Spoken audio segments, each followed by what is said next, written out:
Okay, तो SSB वाला video पे एक भाई ने क्वेश्चन किया है कि सर प्लीज एक वीडियो बनाइए कि अप्लाई कौन सा वेबसाइट पे करना है, कौन कौन सा डॉक्यूमेंट चाहिए और डिटेल सिलेक्शन प्रोसेस क्या होगा। ओके, देखिए बहुत ही अच्छा सवाल है, तो चलिए इसी विषय में हम इस वीडियो में डिस्कस कर लेते हैं। तो दोस्तों ये है जॉब हंटर हिंदी, जहाँ पे हम आपके लिए लाते रहते हैं दिन के लेटेस्ट और authentic job updates under 3 minutes. तो ध्यान से सुनना। तो देखिए अप्लाई कैसा करना है इसका मैं पहले स्टेप बता देता हूँ।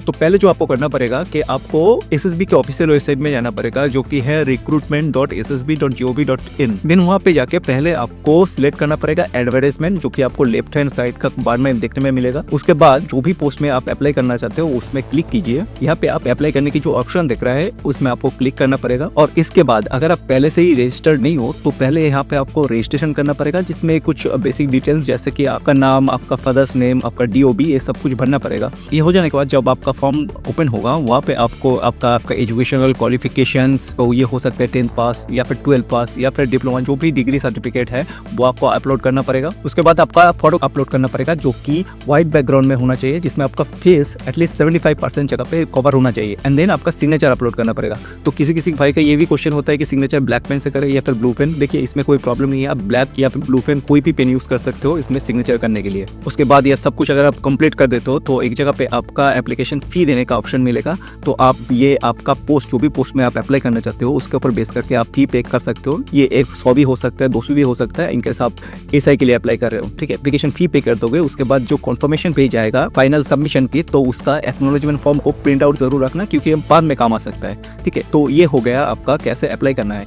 अभी बता देता हूँ कि कौन कौन सा डॉक्यूमेंट आपको देना पड़ेगा। तो देखिए जो डॉक्यूमेंट सभी कैटेगरी में देना पड़ेगा उसमें है मैट्रिकुलेशन सर्टिफिकेट, मतलब 10th की सर्टिफिकेट, जिसके ऊपर बेस करके आपका एज का प्रूफ वैलिडेट होगा। अगर आप दूसरे कोई पोस्ट में अप्लाई करना चाहते हो उसके बेस करके 10+2 सर्टिफिकेट या फिर डिग्री सर्टिफिकेट भी दे सकते हो। आइडेंटिटी प्रूफ के लिए आपको आधार कार्ड देना पड़ेगा, या अगर आपका अवेलेबल नहीं है तो वोटर कार्ड, ड्राइविंग लाइसेंस या फिर पैन कार्ड भी आप दे सकते हो। अगर आप कोई बैकवर्ड या फिर रिजर्व कास्ट से बिलोंग करते हो तो आपका रिजर्व कास्ट का सर्टिफिकेट देना पड़ेगा। और अगर आप EWS कैटेगरी में बिलोंग करते हो तो वैलिड और लेटेस्ट EWS सर्टिफिकेट देना पड़ेगा, जो कि सेंट्रल गवर्नमेंट फॉर्मेट ही होना चाहिए। दूसरा कोई फॉर्मेट में दोगे तो ये एक्सेप्टेबल नहीं होगा। उसके बाद अगर आप रीजनल और फिजिकल रिलैक्सेशन अगर आप क्लेम करते हो तो इसके बाद आपको जो सर्टिफिकेट प्रोड्यूस करना पड़ेगा वो है डोमिसाइल सर्टिफिकेट। तो ये हो गया बेसिक डॉक्यूमेंट जो कि आपको सबमिट करना ही पड़ेगा। इसके छोड़ के भी कुछ पोस्ट के लिए एक्स्ट्रा कुछ डॉक्यूमेंट भी चाहिए, जैसे कि कांस्टेबल ड्राइवर के लिए आपको हेवी व्हीकल ड्राइविंग लाइसेंस आपको प्रोड्यूस करना पड़ेगा। ठीक है, कांस्टेबल वेटरनरी के लिए 1 year experience certificate from a recognised veterinary hospital आपको देना पड़ेगा। कांस्टेबल नर्सिंग के लिए आपको first aid certificate from Red Cross या फिर सेंट जॉन्स इंस्टीट्यूट से देना पड़ेगा। और 50 बेडेड हॉस्पिटल में एटलीस्ट 1 साल की आपको एक्सपीरियंस लेटर भी जमा करना पड़ेगा। ठीक है, अभी अगर आप ट्रेड्समैन या फिर इलेक्ट्रिशियन जैसे पोस्ट के लिए अप्लाई करना चाहते हो तो इसके लिए आपको ITI सर्टिफिकेट्स, डिप्लोमा या फिर 2 साल की work experience in the relevant field जो है वो आपको जमा करना पड़ेगा। इसके बाद अगर हम SI या फिर ASI जैसे मेडिकल पोस्ट के बारे में बात करें तो रजिस्ट्रेशन विद रेलेवेंट नर्सिंग और मेडिकल एक्सपीरियंस लेटर जमा करना पड़ेगा। प्लस आपको 100 बेडेड हॉस्पिटल में आपका एक्सपीरियंस लेटर भी जमा करना पड़ेगा। अभी अगर हम सिलेक्शन प्रोसेस के बारे में बात करें तो देखिए सिलेक्शन प्रोसेस में टोटल 5 स्टेज है, जिसमें पहले होगा फिजिकल एफिशिएंसी टेस्ट, जिसमें 4.8 किलोमीटर की रेसिंग रहेगा मेल के लिए, जो कि आपको 24 मिनट में कंप्लीट करना पड़ेगा। यही अगर आप फीमेल हो तो आपके लिए ये 2.4 किलोमीटर रेस है, जो कि आपको 18 मिनट्स में कंप्लीट करना पड़ेगा। बट ध्यान रखिए अगर आप एक सर्विसमैन हो ये रेस आपके लिए नहीं है, आपके लिए एक रेस एग्जेम्प्टेड है। स्टेज 2 जो है वो फिजिकल स्टैंडर्ड टेस्ट होगा, जिसमें आपका हाइट, चेस्ट वगैरह मापा जाएगा। जनरल मेल के लिए हाइट जो है वो 170 सेंटीमीटर रखा गया है for SI, driver, veterinary etcetera, और 167.5 सेंटीमीटर रखा गया है फॉर ट्रेड पोस्ट। यहाँ पर अगर आप नर्सिंग के लिए अप्लाई करना चाहते हो तो यहाँ पे हाइट एटलीस्ट 165 सेंटीमीटर भी होगा तो भी चल जाएगा। हर बार आपका चेस्ट होना चाहिए 75 से लेके 80 centimetre depending on the post you are applying for,